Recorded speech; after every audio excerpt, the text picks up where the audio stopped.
네, 오늘 방송은 그 임원급여와 상법과 세법의 관계에 대한 강의를 드리도록 하겠습니다. 모든 그 임원에 대한 급부는 법 규정을 준수해야 된다라는 아주 대원칙이죠. 네. 임원은 근로자가 아닌 건 아시죠, 소장님? 네. 근로자가 네. 아니다. 그러면 근로자로서 내가 받아야 될 법적 보호를 못 받잖아요. 네. 그럼 임원을 왜 하려고 그래요? 뭐, 급여도 그렇고, 권한도 많고. 그렇죠. 대신에 임원은 주주로부터 경영을 위임받아서 네. 경영권을 가지고 경영을 할 수 있는 권리가 있는 거죠. 경영권이라는 게 뭘까요? 예산과 네. 인사를 할 수 있는 막강한 권리죠. 맞습니다. 네. 그래서 성과가 나면 거기에 따른 보상을 해주는 겁니다. 네. 그래서 이제 일반적인 기업들은 임원의 롤, 역할을 지정을 하죠. 네. 상법상에서의 역할은 뭘까요? 임원의 역할은 어떤 뭐, 집행인. 뭐 그렇죠. 그런 게 있죠. 경영 그 대리하는. 사안을 네네. 집행하는 역할도 네네. 하지만 네네. 또 뭐예요? 이사가 선임한 대표이사가 경영을 잘하고 있는지에 대한 일종의 감시 역할도 하게 돼 있어요. 예를 들어서 법인의 거액을 투자한 주주가 그 돈을 그냥 알아서 운용해 하지 않을 거예요. 네. 그쪽에서 이사 하나를 선임해서 그럼 네. 그 이사는 주로 어떤 역할을 할까요? 감시 역할을 하겠죠.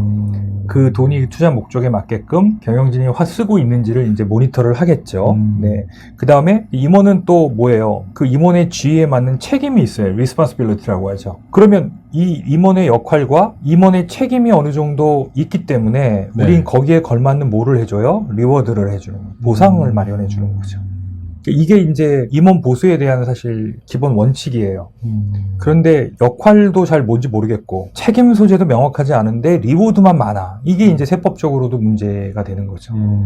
근데 이제 예를 들어서 역할과 책임이 명확하고 어떤 리워드를 주기로 했으면 그건 이미 법인 입장에서는 반드시 줘야 되는 거예요. 강행 규정이 돼버린 거예요. 임원 보수에 대한 법적 관점은 3R로 정리할 수 있군요. 예, 저는 네, 그래서 네. 임원에 대한 부분은 이 관점에서 롤과 리스폰시빌리티 책임과 거기에 따른 리워드가 네, 네. 되는지 이게 밸런스가 안 맞는다. 네네. 그러면 그건 이제 문제가 있는 거죠. 네.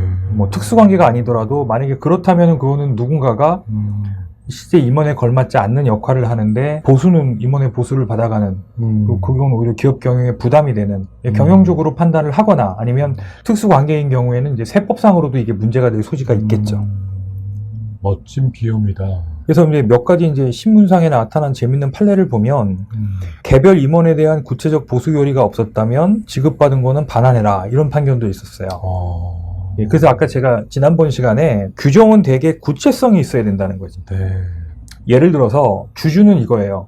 그러니까 내가 내 몫 중에서 10억은 매년 너희한테 급여를 줄 용의가 있어. 임원 보수 한도를 10억으로 정한 거죠. 네. 이건 반드시 법인의 주인인 주주가 동의를 해줘야 돼요. 그 주주 중에서도 특별결의라는 요건에 맞게끔 의결 정족수가 충족이 돼야 되는 거고요. 한두 명 주주가 오케이 한다고 되는 문제가 아니라는 거예요. 네. 자, 그러면 나는 그 10억을 그냥 내가 받아갔어. 근데 그게 그렇게 되는 게 아니고 그 10억이라는 건 이제 전체 총 예산 개념으로 자, 10억 예산을 이렇게 한 거예요. 네. 그럼 이제 예산을 어떻게 쓸지는 또 세부적으로 논의를 해야 되겠죠. 그러면 이 10억을 급여는 얼마, 상여는 얼마, 성과급 얼마 해가지고 어떻게 이거를 배분할지에 대한 구체적인 기준은 어디서 정해라? 이사회에서 보통 정하는 거죠. 이사회가 없으면 그것도 주주총회에서 정해야 되겠지만 그런데 전체적으로 10억이라는 한도만 있고 구체적으로 이사회에서 이런 구체적인 보수 결의를 한 게 없다면 그 상황에서 지배력을 행사할 수 있는 지배주주가 가져간 거에 대해서는 남은 주주들이 야 그거 동의 없이 받아간 거니까 다시 반환해. 요청하면 반환해야 된다라는 이제 그런 판례입니다. 실제 중소기업 대표님들 급여 올리실 때 이사회 결의나 주주총회 결의 없이 그냥 올리시는 경우가 많지 않나요? 그렇죠. 이게 규정을 보면 네. 임원 보수 한도 얼마로 정한다. 네. 그건 다 있어요. 네. 예. 근데 이제 구체적으로 그거를 급여와 상여 중에 여러 가지 상여가 있겠죠. 정기 상여가 있을 거고요. 네. 정기 상여는 거의 급여성 상여죠. 그 다음에 또 뭐가 있을까요? 특별 상여가 있겠죠. 네. 뭐 특별 상여라는 거는 이제 어떤 장기 근속, 네. 또는 회사 기념일, 어떤 회사가 이벤트를 정해서 주는 특별 상여고요. 그 다음에 또 하나 따지면은 성과 상여. 올해 목표한 성과를 달성해서 그 약정된 규정에 따라서 성과급을 주는. 정기 특별 성과. 그렇죠. 네. 그럼 이런 것들이 다 규정화돼 있어야 되는 거죠.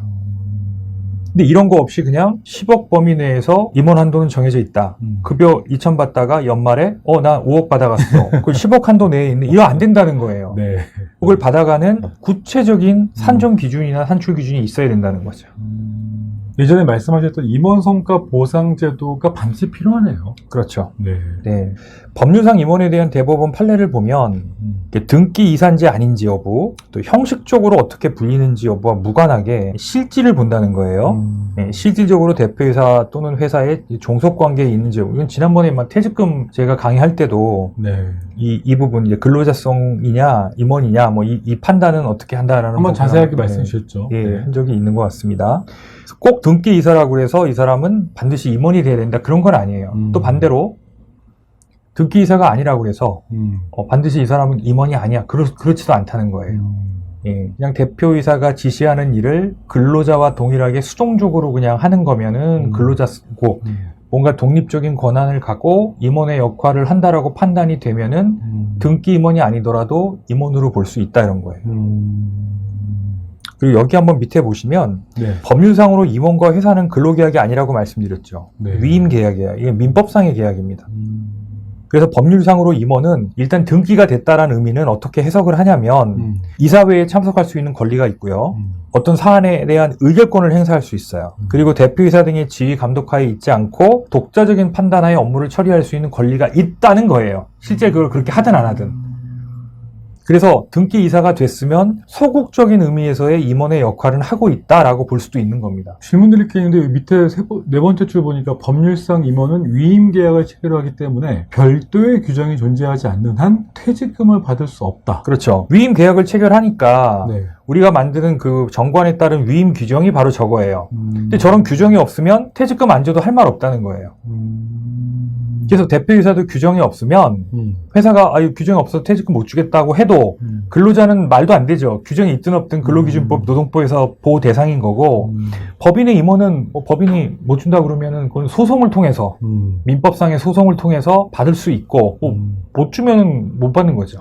못 받는 거. 다만 그러면 이제 야 이사는 이거 신분이 너무 불안한 거 아닙니까? 그래서 이제 임원의 임기도 보통 정관에 보면 뭐 3년으로 한다 이렇게 정해져 있죠. 예, 맞습니다. 근데 1년 만에 해임을 시켜버리면 네. 2년 동안 내가 못 받은 거는 특별히 내가 뭐 해임될 사유가 없었다 라고 인정이 된다면 법인의 손해배상 청구를 해서 남은 기간 동안의 자녀 보수를 받을 수 있는 그런 이제 법적 권리도 보장돼 있다 이렇게 이해하시면 될 것 같습니다. 네. 세무적 관점에서 인건비를 좀 정리를 하면은요. 네. 이렇게 보시면 돼요. 이 사용인은 세법에서 보통 사용인 근로자 이렇게 쓰는데 네. 근로자한테 주는 건 웬만하면 시비 걸지 않겠다는 거예요. 그게 상여금이 됐든 퇴직금이 됐든 뭐 급여가 됐든 사실 이제 어떤 갑을 관계에서 약자일 수밖에 없는 근로자한테 갑의 입장에 있는 사람이 어떤 주는 행위 이거는 사실 문제 삼을 개연성이 별로 없어요.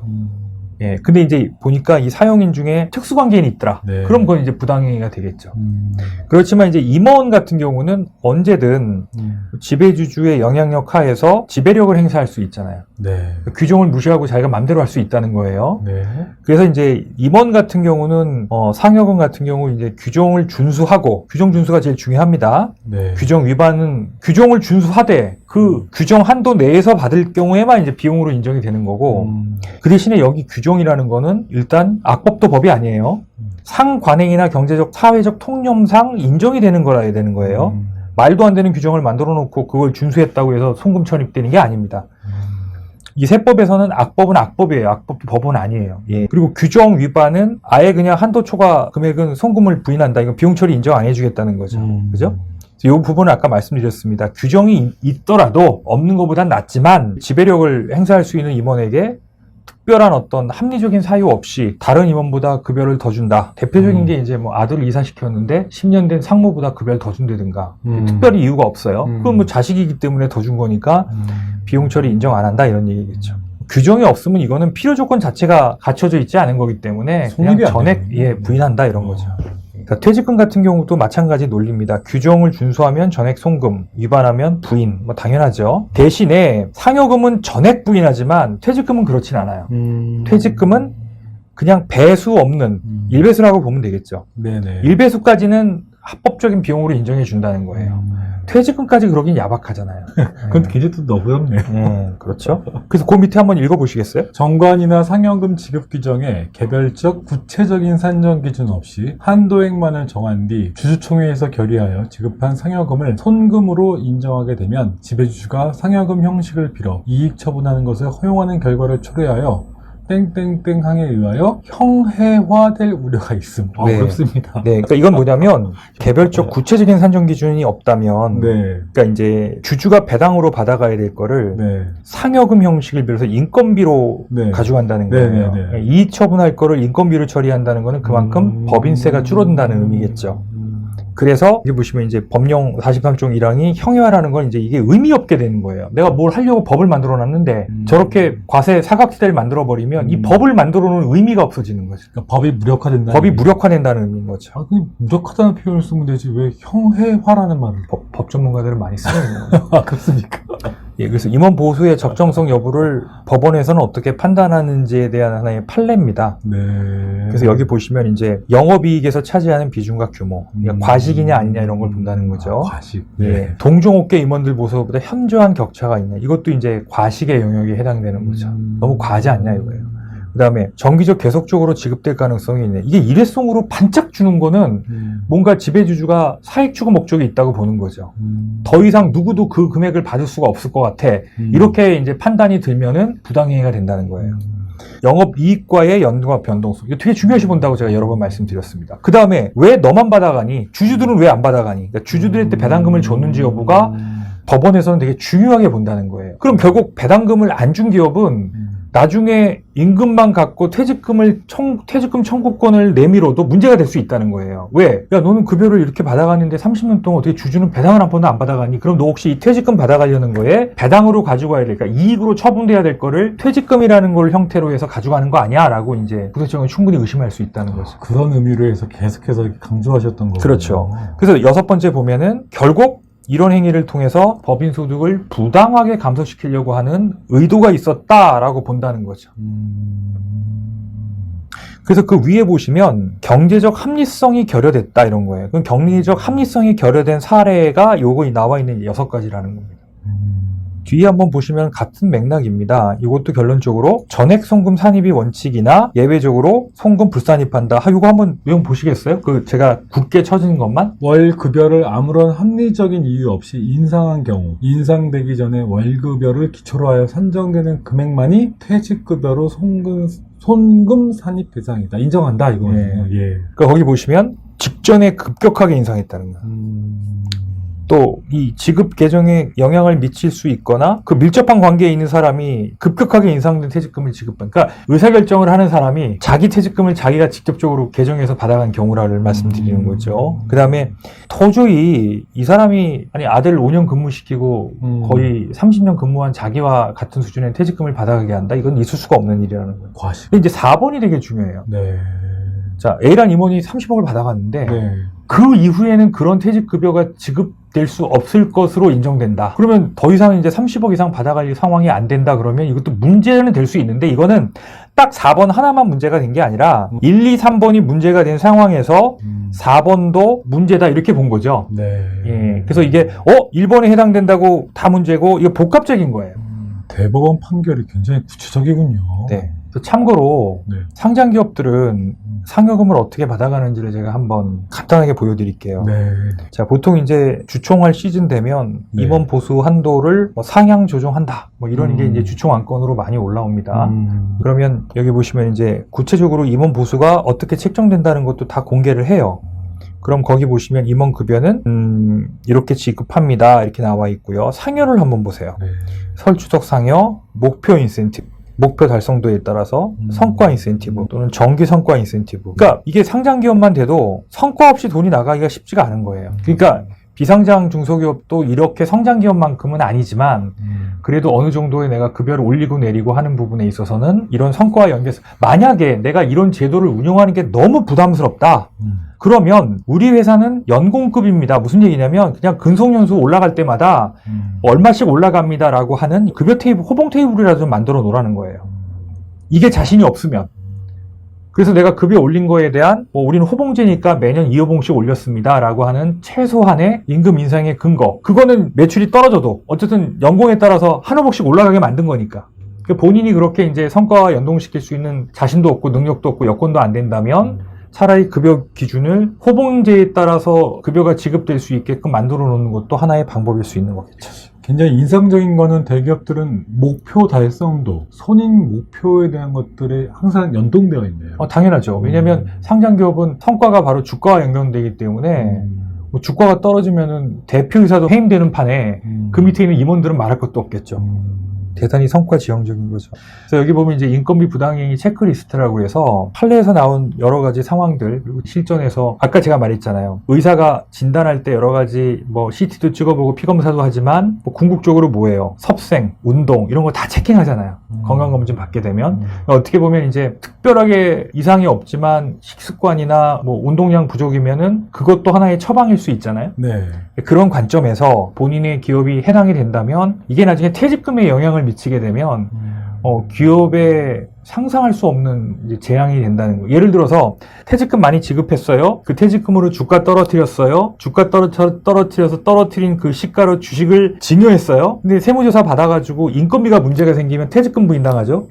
그럼 다시 주가를 원상복구 시켜야죠.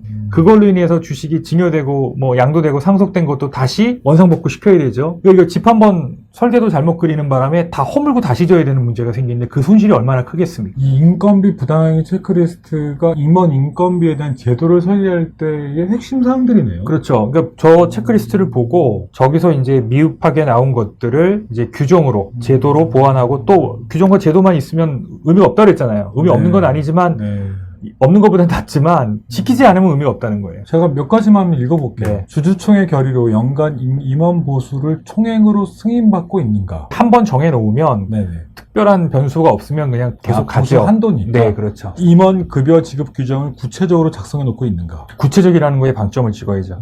구체적 많지 않을 것 같은데요. 중소기업에서. 네. 그리고 그러니까 임원 상여금 지급 규정을 구비하고 있으며 매년 임원에게 성과급을 지급하고 있는가? 이거 당연히 기준이 있어야겠네요. 그럼요. 결국에는 아까 계속 말씀하셨던 구체성에 대한 부분들이 그 근거로 해서 임원에 대한 어떤 인건비에 대한 규정들을 우리 부서님께서 만들어 주시는 거죠? 컨설팅 네, 해주시는 네. 거죠? 저는 오늘 굉장히 재밌게 강의를 들었습니다. 임원 인건비에 대해서 오늘 강의를 좀 해주셨고요. 워낙 구체적인 내용들, 어떻게 부인당하는지에 대한 것도 대법원 판례를 통해서 말씀을 해주셔가지고 너무 재미있게 들었습니다. 자, 오늘 방송 부서장님 감사드립니다. 네, 고맙습니다. 수고하셨습니다.